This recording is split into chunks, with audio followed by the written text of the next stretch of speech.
करतारपुर राहदारी ਨੂੰ ਲੈ ਕੇ ਭਾਰਤ ਪਹਿਲਾਂ ਹੀ ਪਰੇਸ਼ਾਨ ਸੀ ਤੇ ਇਸ ਮਨਸੂਬੇ ਤੇ ਨਾ ਚਾਹੁੰਦਿਆਂ ਹੋਇਆਂ ਅਮਲ ਕਰ ਰਿਹਾ ਸੀ। ਭਾਰਤ ਨੂੰ ਪਹਿਲਾਂ ਤਾਂ ਸਮਝ ਹੀ ਨਾ ਆਈ ਕਿ ਕੀ ਕਰੀਏ। ਇੱਕ ਪਾਸੇ ਹਿੰਦੂ ਇੰਤਹਾ ਪਸੰਦਾਨਾ ਸੋਚ ਪਾਕਿਸਤਾਨ ਤੇ ਹਮਲਾ ਕਰਨ ਦੀ ਸੀ ਤੇ ਪਾਕਿਸਤਾਨ ਮੁਸਲਸਲ ਅਮਨ ਦੇ ਪੈਗਾਮ ਦੇ ਰਿਹਾ ਸੀ।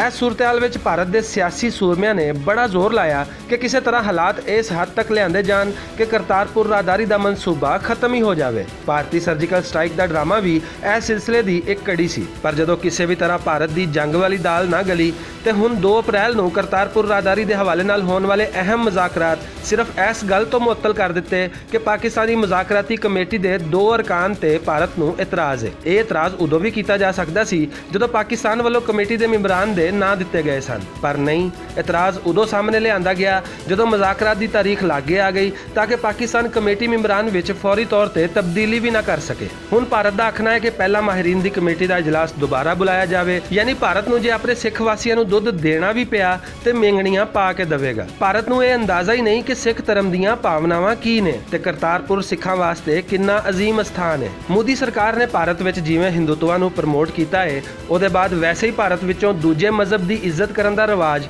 खत्म हुंदा जा रहा है।